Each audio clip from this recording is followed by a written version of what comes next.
Muraho neza mumeze mute? Amakuru ni meza, Imana ishimwe kandi ahabwe icyubahiro. Nanjye ndakomeye ndarasa uruti, umwaka nkomeje kuwusoza neza. Noheli nayo rega buri iyi minsi ntabwo irarangira ya Noheli, turacyari muri Noheli, ahubwo umuntu ufite impano nayime hano hafi. Ariko se ubundi nyine mwabaye mute? Ntimuzi ko kuri Noheli abantu batanga impano? Njyewe rwose mba ndi tayari. Umuntu uri tayari yampa waleti ye nkashyiraho impano ya payi. Ndababeshya rata, payi zanjye narazifunze, ariko nta mutima mubi, ibihe bizageraho bibe byiza cyane. Rero uyu munsi uti noneho utuzaniye iki? Uyu munsi rero hari inkuru mbazaniye, inkuru ko timu yaduhaye. Iyo ni inkuru irimo itwereka ko ibintu bigeze kure, itwereka ko Pi Network igiye kujya mu bicu, igiye kujya ku kwezi. Mu by'ukuri ni igikorwa cyerekana ko hari ikintu Pi Core Team iri kudutegurira gikomeye cyane mu minsi iri imbere, muri kiriya gihembwe cya mbere cy'uyu mwaka utaha. Nk'uko batubwiye, bagiye kutubwira ikintu gikomeye cyane. Rero abantu bashyashya kuri cano ya Jingo Nyemazi muhawe ikaze, kandi ikaze risesuye, kandi murisanga, ndetse ntabwo dukingana inyegamo, ahubwo dukunda abantu bahorana natwe. Rero uyu munsi inkuru mbazaniye ni inkuru ko timu yaduhaye umunsi w'ejo. Yayiduhaye ku itariki ya 27 za Desambure, cyangwa z'ukwezi k'Ukuboza, cyangwa kwa 12, ku isaha ya saa 8:07. Rero iyi nkuru iravuga ngo mainnet Pi apps included in the ecosystem interface. Vango application za mainnet ya Pi. Mainnet ndababwira ko ari kuriya kuntu ukoresha Pi zitari testnet. Mainnet nyine ni ukuba connection cyangwa network ifunguye. Noneho bari kubwira ngo izo application zashyizwe muri interface ya ecosystem. Ecosystem ni ruriya rusobe rw'imishinga izajya ishyigikira cyangwa yunganira Pi Network. Mbese abantu bazajya bakoresha bahaha bakoresha Pi zabo. Iyo mishinga murabizi ko Pi igomba gusohoka, iyo mishinga 100 yuzuye. Murabizi ko hajya haba ibintu bita hackathon. Hackathon rero ni nk'irushanwa cyangwa competition. Vango abantu bakoraga ama application, hanyuma application babonye ikomeye cyangwa ifite ibyo bashaka, yahize izindi akaba ariyo bahitamo. Buri kwezi bahitagamo application. Naho ngaho rero na Sibu yaje na Pi Pilot, yitwa Radio for Us, yitwa Dabia Mall y'Abahinde, n'izindi nyinshi cyane. Rero ahangaha bari kubwira ngo hari application bongeye muri ecosystem interface. Interface ni ukuvuga ngo ni igice cya software cyangwa cya systeme gituma uhura nayo cyangwa wihuza nayo, niyo interface. Nko kuri telefone interface wavuga wenda kuri buto, screen, ahantu kanda kuri menu. Mbese interface ni igice gituma uhura cyangwa wihuza na systeme ukabasha kuyikoresha. Rero izo application nazo nyine nizo kuri interface abapiyoniye bazajya bakoresha bihuza na Pi Network. Rero mu ncamake iyi nkuru iri kuvuga ngo iki? Reka tuyisome. Iyi nkuru iravuga ngo as part of preparing for open network in Q1 2025, Pi Network made mainnet Pi apps accessible through the ecosystem interface on the Pi browser. Ngo nk'uko turi kwitegura gufungura Pi network mu gihembwe cya mbere cy'umwaka wa 2025, Pi network hari application za mainnet yemeye ko ziboneka binyuriye mu rusobe rw'imishinga ya Pi network iri kuri interface yayo, biboneka muri Pi browser. An initial 20 Pi apps are included, with more apps to come in the future. Ngo mbese bwa mbere bashyizemo application 20 ndetse n'izindi application ngo zirimo ziza mu minsi iri imbere. Pioneers can explore these mainnet Pi apps. Ngo abapiyoniye bashobora gukoresha cyangwa gusura izo application za mainnet, but exercise caution and use them at your own risk because they are not developed or endorsed by Pi network. Ngo ariko nubwo bimeze gutyo bagomba kugira amakenga kandi bakazikoresha kuri risk zabo cyangwa bakazikoresha ku ngorane zabo, bitewe n'uko ntago zakozwe cyangwa zatunganijwe cyangwa zatoranijwe na Pi network. Ngo ntabwo ari Pi network yazikoze, nta nubwo ariyo yazihisemo. To endorse ni uguhitamo cyangwa gutoranya. Ngo developers should get their Pi apps in shape and apply to be included in the interface through the Pi dev portal.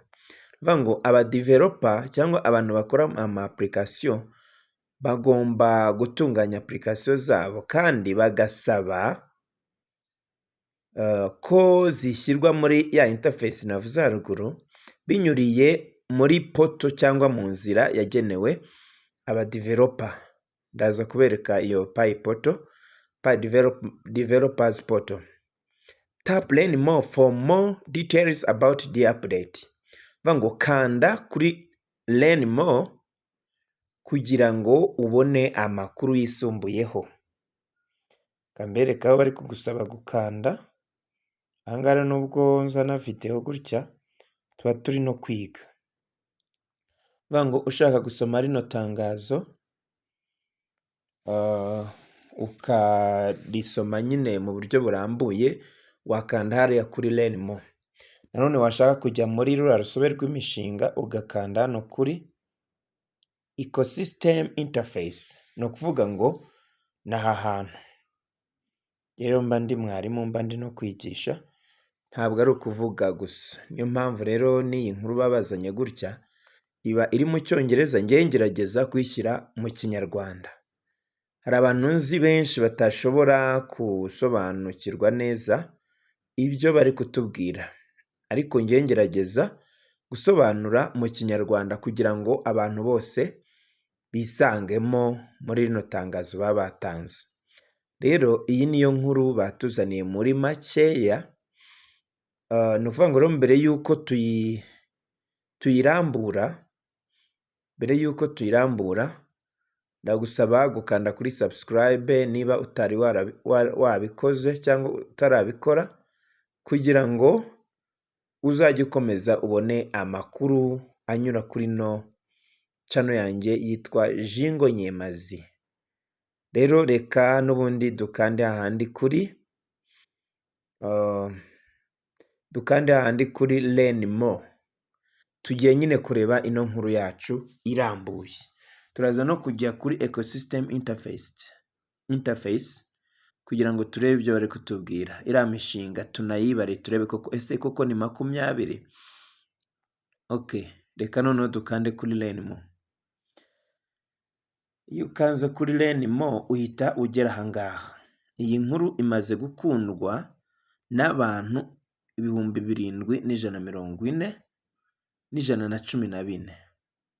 7,114. Nanjye reka nyikunde bise biba 1000.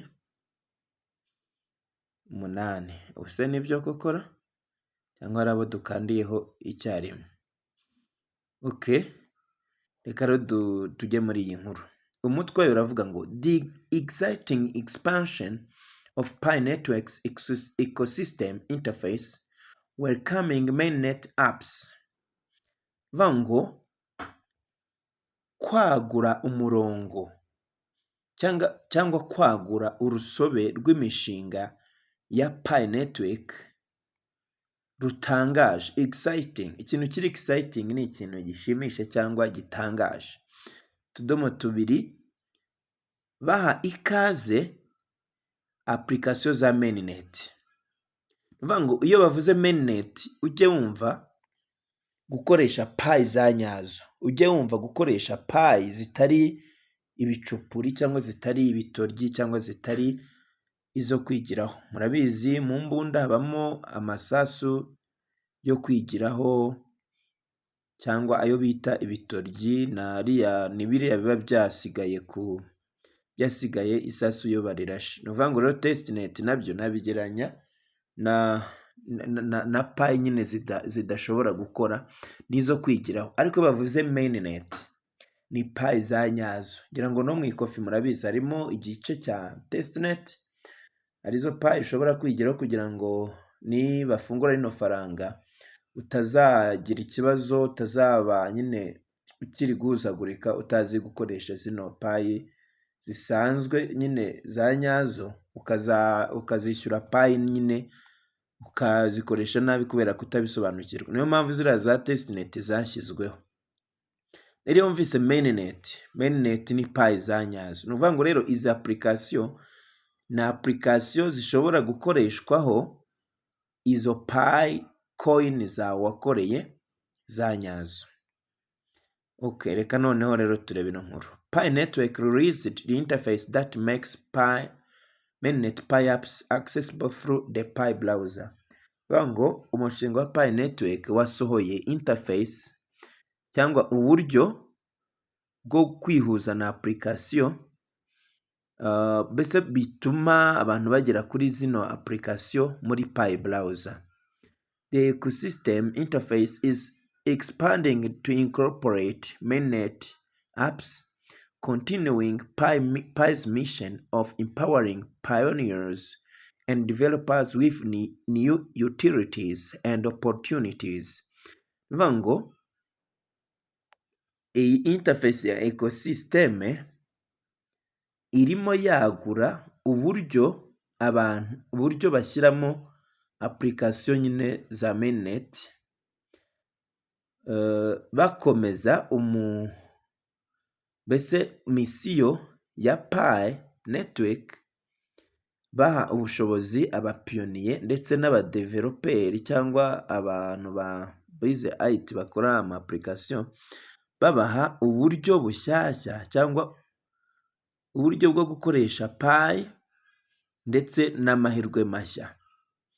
This first group of 20 mainnet Pi apps has already gone live.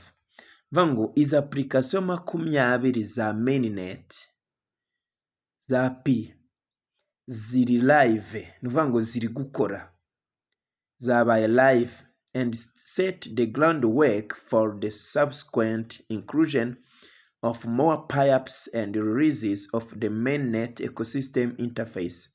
Ni ukuvuga ngo kandi ibi bikoze fondation cyangwa bikoze umusingi wo ku zindi application zindi bazashyiramo za Pi ndetse n'ubundi buryo, ndetse bitumye habaho interface ya ecosystem ya mainnet. Previously, the ecosystem interface showcased only testnet apps, where applications can be tested and refined. Ni ukuvuga ngo mbere ubushize cyangwa mu minsi yashize, urusobe rwa interface rwagaragazaga application za testnet gusa, aho application yashoboraga kugeragezwa cyangwa kugeragerezwaho ndetse bakaba bakomeza no kuyikoraho, to refine, gutunganya, bakayisoza nyine bakayirangiza. This setup provided Pi developers and pioneers the opportunity to explore functionalities and provide feedback in a test environment. Bivuga ngo iyi setup cyangwa ubu buryo bwatanze cyangwa bwahaye abadeveloper ba Pi Network n'abapiyoniye aribo twebwe amahirwe yo gukoresha uburyo butandukanye ndetse no gutanga ibitekerezo byabo muri environment cyangwa mu gice cyo kwigiraho, mbese mu gice cyo kwiga. This update for the first time provides easier access for pioneers to mainnet Pi apps, where real Pi on mainnet can be transacted for real goods and services. Bivuga ngo aya makuru ni ubwa mbere, for the first time, bivuga ngo ni ku nshuro ya mbere atanze uburyo bworoshye ku bapiyoniye bwo kugera kuri application za mainnet aho bakoresha real Pi, ni ukuvuga ngo Pi za nyazo kuri mainnet, mbese bagakora transaction bishyura ibicuruzwa bya nyabyo ndetse na serivisi za nyazo. This is an essential step in preparing the app ecosystem for open network. Bivuga ngo iyi ni intambwe y'ingenzi mu kwitegura application, urusobe rwa application kuri open network. Ni ukuvuga ngo iyi ni intambwe ya nyayo, ni intambwe nziza yo kwitegura open network. Ni ukuvuga ngo open network irimo ikomanga. Open network mu minsi iri imbere turaba turimo tuyikandagizaho ibirenge cyangwa turimo tuyikozaho intoki. And we're excited to see how pioneers will interact with mainnet apps. Ngo kandi turishimye kubona uburyo abapiyoniye bazakorana cyangwa bazakoresha ziriya application za mainnet. Bivuga ngo nabo birabanejeje kubona abapiyoniye bakoresha izino application. Ni ukuvuga ngo birimo bibereka uburyo mu minsi iri imbere turaba dukoresha application zacu, rura rusobe rwa application 100 Pi Network yaragiye ku isoko. The intent is to make as many mainnet Pi apps as possible accessible through the Pi browser. Ni ukuvuga ngo ikigamijwe ni ugukora application nyinshi zishoboka zizajya mbese zigerwaho binyuriye muri Pi browser. Ni ukuvuga ngo iriya Pi browser mukwiye kuyiga, mukwiye kuyimenyereza, mbese mukwiriye kuyigiraho mukabasha gukoresha ziriya application. This is a part of making the mainnet ecosystem available for pioneers and the public and is essential for improving the mainnet ecosystem over time. Bivuga ngo iki ni igice kimwe cyo gutuma urusobe rwa mainnet rubaho cyangwa ruboneka mbese ku bapiyoniye ndetse no kuri rubanda. Ntabwo ari abapiyoniye gusa, no ku bantu bo hanze, rubanda, public. Kandi ni ingenzi mu kugira ngo barunoze urwo rusobe uko igihe kigenda kigira imbere. As such, when pioneers encounter or use these apps, the responsibility of vetting apps and assessing the risk associated with each Pi app rests with the individual pioneer, the same responsibility one has when using traditional websites on any general browser or Web3 applications on other crypto networks. Ni ukuvuga ngo nk'uko bimeze gutyo, igihe umupiyoniye cyangwa abapiyoniye bakoresha izi application inshingano zabo zo gukoresha izi application zatunganijwe ndetse no gusuzuma risike cyangwa ingorane zijyanye na buri application yose, izo nshingano ni iza buri mupiyoniye, kandi izo nshingano nanone ni zimwe umuntu agomba kugira igihe arimo akoresha imbuga zisanzwe cyangwa imbuga za gakondo. Urumva zino mbuga zisanzwe zo kuri interineti bari kuzita gakondo. Ubundi rega tugiye kugira mu gihe ku buryo izi website twakoreshaga tuzatubona ari gakondo, ndetse na zino note na bino biceri dukoresha twishyura, mbese ano mafaranga dukoresha mu minsi iri imbere tuzaba tubona ari gakondo, mbese zaravuye ku gihe, mbese zararangiye. On any general browser, ni ukuvuga ngo kuri buri browser iyo ari yo yose cyangwa application ya web gatatu, mu gihe uri gukoresha andi mafaranga, izindi network z'amafaranga y'ikoranabuhanga. Note: cyitonderwa, pioneers should note that Pi Network does not and has not verified, evaluated, endorsed, or reviewed ecosystem apps that are available for access through the Pi browser for any reason or purpose. Vuga ngo iki ni icyitonderwa, nanjye ndongera ngisubiremo.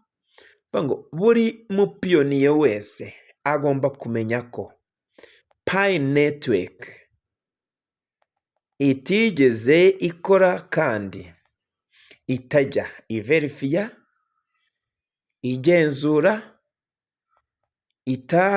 itatoye cyangwa itahisemo, cyangwa itanasuzumye ziriya application zo muri ecosystem ziboneka muri Pi browser ku mpamvu iyo ari yo yose cyangwa intego iyo ari yo yose. Ni ukuvuga ngo ziriya application ntago Pi Network yigeze igira ikintu na kimwe zikoraho.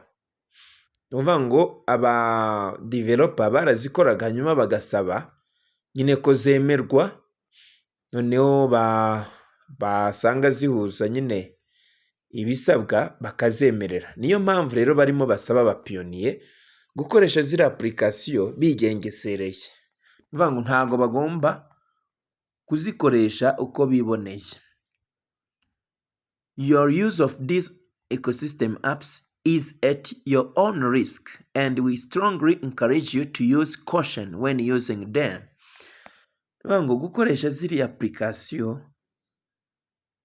mbese uzikoresha kuri risike zawe cyangwa ku ngorane zawe, kwirengera ingaruka, kandi turasaba twihanukiriye kuzikoresha mufite amakenga. Vuga ngo ntago ugomba gushyiramo passphrase yawe, kuko ushobora gushyiramo passphrase yawe noneho Pi ufite kuri wallet yawe bakazigutwara. Vuga ngo rero ugomba kugira amakenga. Showcasing these apps on the ecosystem UI cyangwa user interface in the Pi browser serves as a testament to Pi Network's emphasis on creating utility of Pi, providing applications for pioneers, supporting developers, and promoting outstanding app development. Vuga ngo mu kugaragaza ziriya application kuri ecosystem ndaza kuyibereka, cyangwa ni ruriya rusobe rw'imishinga muri Pi browser, bigaragaza ko mbese ni ikimenyetso cyangwa ni isezerano ryerekana ko Pi Network ishishikariye cyangwa yibanda mu gukora uburyo Pi zakoreshwa mu buryo bwo gukoresha Pi, mbese Pi zikagira umumaro atari ukuzigumana gusa ujye kuzivunjisha mu ma exchange atandukanye. Oya, vuga ngo Pi ugomba kuzitunga ariko ukanazikoresha, ntabwo ari izo kuvunjishwa ahubwo ni izo gukoresha. Providing applications, ni ukuvuga ngo bigatuma batanga application ku bapiyoniye, bagafasha abadeveloper bari abantu navuze haruguru, noneho bakanateza imbere application zifite mbese zitanga icyizere cy'iterambere, mbese zerekana nyine ko zifite gahunda. Next steps for developers, intambwe zikurikira ku bapiyoniye cyangwa ku ba developer bari abantu bakora ama application, bavuga ngo hari icyo babateganyiriza nabo. With the inclusion of mainnet apps in the ecosystem UI user interface, bivuga ngo mu kwemerera ziriya application zikajya muri mainnet apps kuri rwa rusobe rw'imishinga, developers should continue to improve their apps. Bivuga ngo abadeveloper bagomba gukomeza kunoza application zabo cyangwa kuzivugurura. Whether your app is on mainnet or not, it's essential to ensure that it is fully functional, well integrated with Pi and offers a good user experience. Ni ukuvuga ngo application yawe yaba iri kuri mainnet cyangwa itariho, ni ingenzi cyane kumenya ko mbese umudeveloper agomba kumenya ko iyi application ye ikora byuzuye kandi ko yashyizwe muri Pi network kandi itanga mbese ituma abantu bayikoresha mbese bakagira experience nziza, abantu mbese bakagubwa neza ntibatere ibibazo. Address any existing issues such as bugs or incomplete features as soon as possible. Mu gihe rero bahuye n'ibibazo, mu gihe abadeveloper babonye harimo ibibazo muri application zabo, wenda nk'amakosa cyangwa gahunda zitari zarangira, features nyine zitararangira, mbese bakabikora hakiri kare.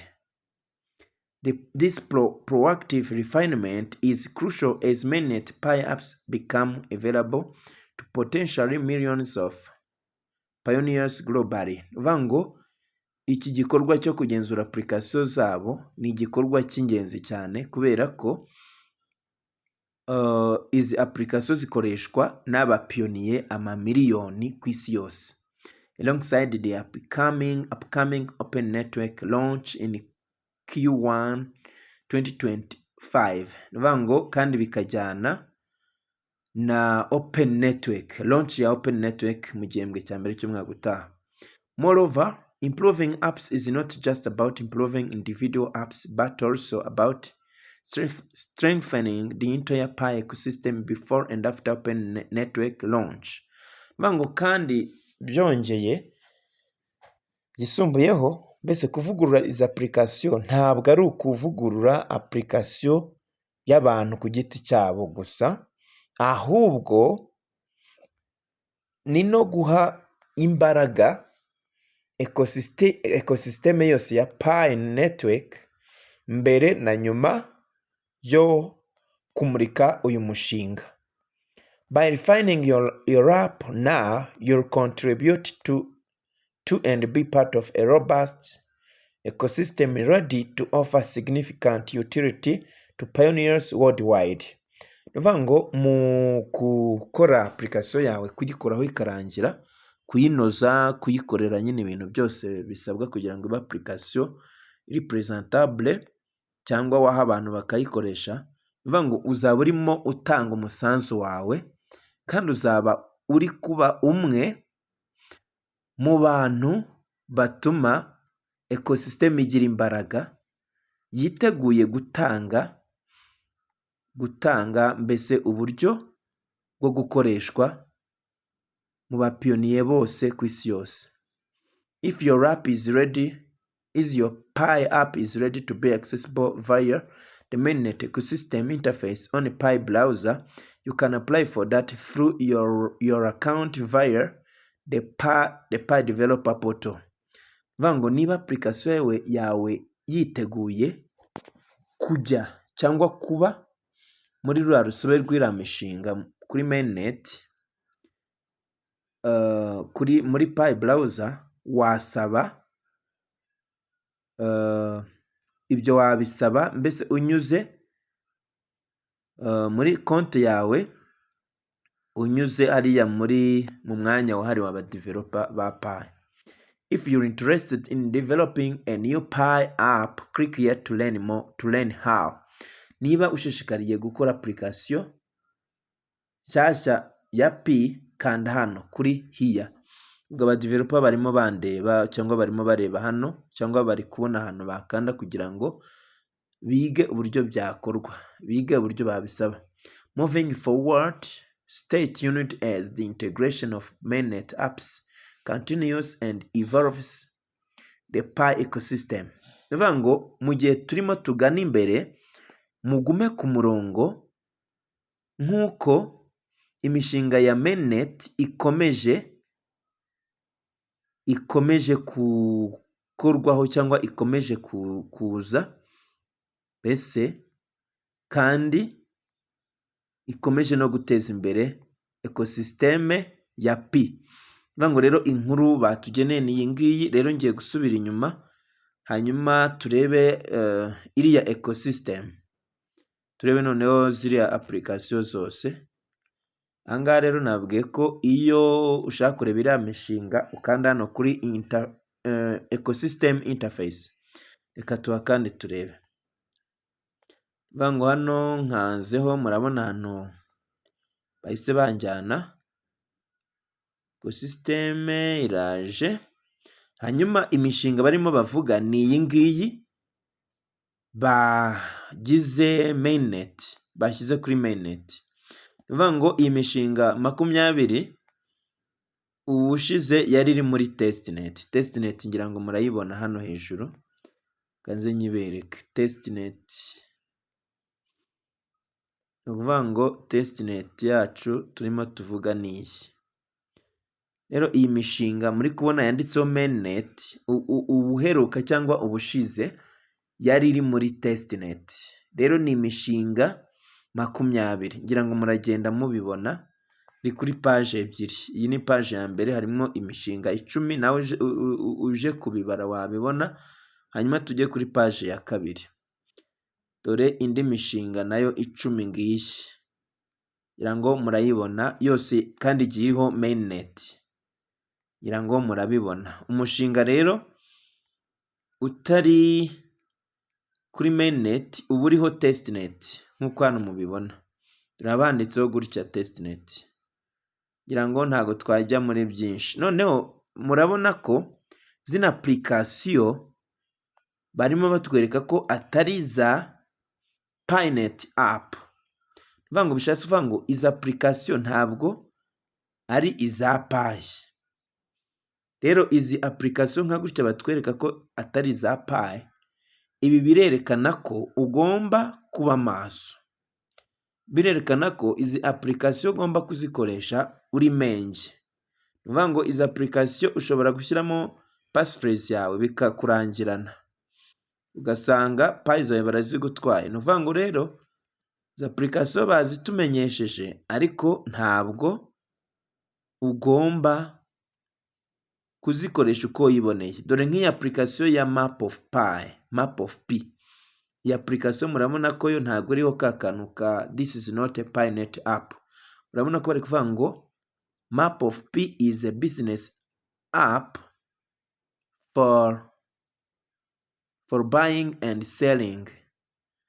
Bivuga ngo iyi application ni developer wayo wayikoze yitwa Map of Pi n'ubundi. Iyi application uvuga ngo impamvu batari gushyiraho kariya kamenyetso, uvuga ngo yo yakozweho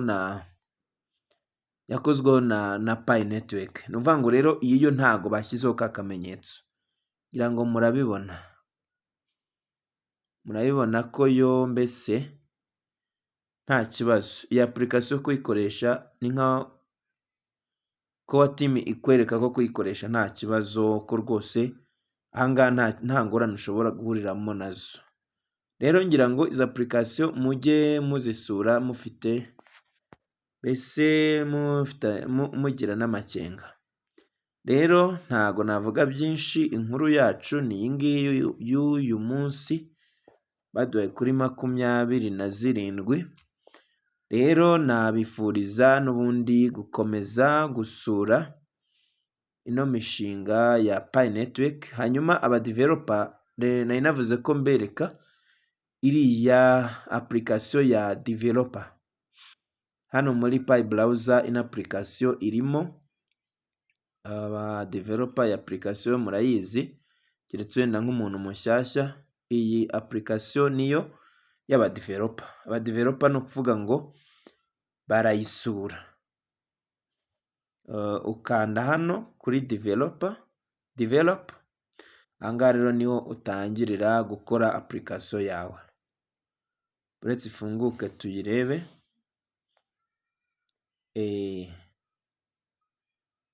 Irango irimo itinda